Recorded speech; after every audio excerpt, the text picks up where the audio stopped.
Hello, Slicey Dicers. This is Brian with another knife review for you. Today we have this little fella, the Damn Designs Oni. I'm not criticizing the company. That's just their name. Damn Designs, fairly new to the industry. I've held a few of their knives. Most of them are pretty impressive.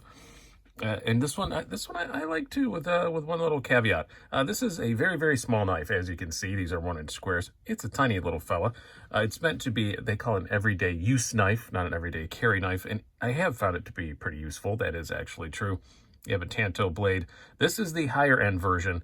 They are available now on Indiegogo. Like right now is the time that I'm putting this up. They've probably been up there for a couple hours. This is the top of the line version. This is S35VN, full titanium milled pocket clip, all that stuff, all the goodies you kind of expect from that kind of stuff. And it's only $80 on Indiegogo right now, that's not too bad, I do have to say. But if you want to go cheaper, you can go down to a D2 and G10 version. They have starting at 25. And they've got like an S35VN carbon fiber one for like 50 or 60, and then this one for 80, like I said. So lots of choices there. It's just a cool little fifth pocket knife.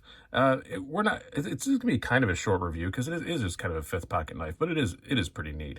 Let's do some specs and some size comparisons before we get too much farther.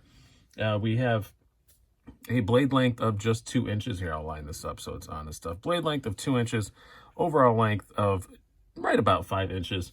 You have a blade thickness of 0.12 inches, handle thickness of 0.51 inches, and a weight of 2.57 ounces. So the titanium one, not terribly light for what it is, but not a tank either.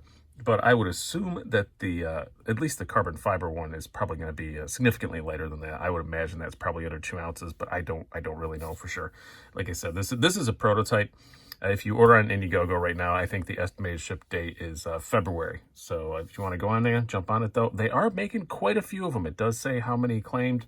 I know the D2 G10 ones, they're doing like 500 of them. And then this one, I know they're doing like, what is it, 200? I'm looking at it right now here on my screen. And same for the carbon fiber one, also 200. So yeah, so quite a few of those. So good chance to get your hands on one. Now let's do some size comparisons here. We will put it up with, I'm not going to use all the usual ones because obviously this is tiny, but just going to give you how tiny. We have your Spyderco Para 3. I'm not even going to bother bringing out the PM2. And we'll just do this. We'll use the Kershaw Leak, since a lot of you guys have those. And a more accurate comparison, I think, one that will mean more, is use the Spyderco Dragonfly 2. This is the Wharncliffe one, but the regular one's the same overall length. So just a little bit smaller than a Dragonfly. A lot of us have these. All right, let's talk more about this knife. The blade, S35VN, as I said. This kind of compound grind Tanto-y sort of blade shape. Pretty useful. Pretty thin behind the edge. 18 thousandths behind the edge. 18, 19 somewhere. It's more like 20 up at the tip. And pretty thin blade stock, 0.12 inches. I will attest that it came razor sharp out of the box. We'll talk more about that in a moment. But yeah, it is very, very sharp. You should have, like TRM has, those little warning labels. Be careful, sharp, because it definitely is. But yeah, it is a very, very useful blade. For a knife this size, Tanto shapes are great, for opening boxes, all that kind of stuff. Tantos are awesome and smaller knives like this. And you don't see small Tantos very often. So I do kind of like it. I did find it very, very useful for your usual sort of tasks. I've had this for quite a while. I'm actually re-recording this video because the Indiegogo launched, so I'm re-recording it. So I have had it for quite a long time, and over a month. And it is great for just those kind of small little everyday use tasks, like they said. The advertising is accurate, I will say. As far as the ergonomics go, it's not bad.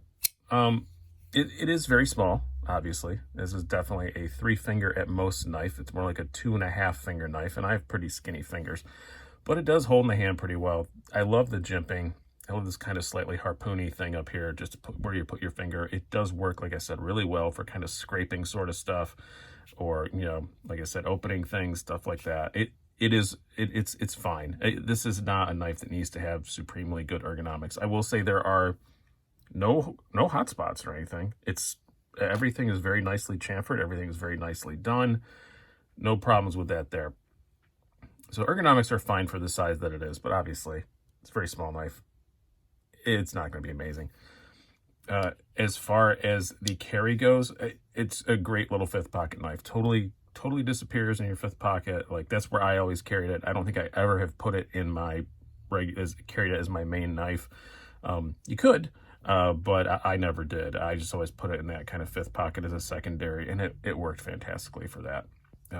So yeah, I don't have anything to talk about is how your hand goes by it or anything like that, because it's so small. It's fine. It's fine. It's going to go by it fine. No flipper tab, because this is a front flipper, which brings us to the deployment. It is very small, but for its size, the front flipper works really great. It definitely does take some getting used to. A lot of front flippers do, and this is no exception. But with my really long fingers, it took a bit more than it usually does. I think if you have smaller fingers, your shorter fingers, you won't have a problem with that. You can use the thumb. You can use this little thumb hole. It's more difficult for me. Like I said, long fingers. When I get it, it snaps right out. But under the camera, it's really hard to do. I usually use this to thumb roll it open a lot of times, because I'm usually using this. Like I said, it's kind of a secondary. So I often use this around people. And so when I'm around normal people that are used to knives, I don't usually use the snappy front flipper. I slow roll it with that thumb hole, and it works great. The only problem is deploying it, the size that it is. And like I said, I'm re-recording this, so I did see someone else's video. LTK had the same issue. It bit me. So yeah, you got to be really careful, because it's really easy when you are thumb flicking it to do this. And I'm not going to do it on camera, obviously, because I don't want to bite myself again, and get yourself like that. That's what that little red mark there, it's a healing scar. I did cut myself opening it twice. And yeah, you got to be careful with that. Make sure the fat of your hand is clear when you are using that thumb flipper or front flipper. And that's why I've mostly started to just slow roll it open. You know, when I use it, it's just easier for me, and I know I'm not going to bite my hand. If you have tiny hands, you're not going to have that problem. But for me, you got to make sure it's up here like this when you do it, and then you got to make sure your hand's out of the way to hit it. I don't know. That's annoying. That's the only thing I don't like about it. But, you know, trying to put a front flipper in this small of a package, do we have any suggestions of how they could have done it differently? No, I don't. It's a cool blade. It's just that Tanto blade. It wants to bite you right there if you're not careful about it. So be very careful about that. But overall, you know, for the price, I can't argue. I can't argue with anything about this. It's a cool little big knife, as they call it, and it definitely has that personality. It definitely feels like it's an overbuilt sort of thing. I can't remember who makes them. I think he told me. I think it's Best Tech, but I'm not sure. They are made in China, but they're made overseas at any rate. Pretty sure it's Best Tech. Looks like a Best Tech, and I'm pretty sure I remember him saying that. So, pretty cool knife. It's just a cool little thing, and for the price that it is, you know, full titanium S35 VN for $80. I'm not going to whine too much, and especially I'd love to see one of the D2 bladed G10 ones, the $25, $30 ones. I think he's going to sell a lot of those. I would imagine once the Indiegogo is over, the price will go up a little bit, but I'm not positive of that. But I would definitely jump on there now. The link is down below. I will also link to link to just the regular Damn Designs website. And yeah, they're doing some pretty cool stuff. They have a lot of other knives out. Pretty prolific, honestly, for being a pretty new company. So go check them out. I hope you've enjoyed this. I've been Brian. Have a good one.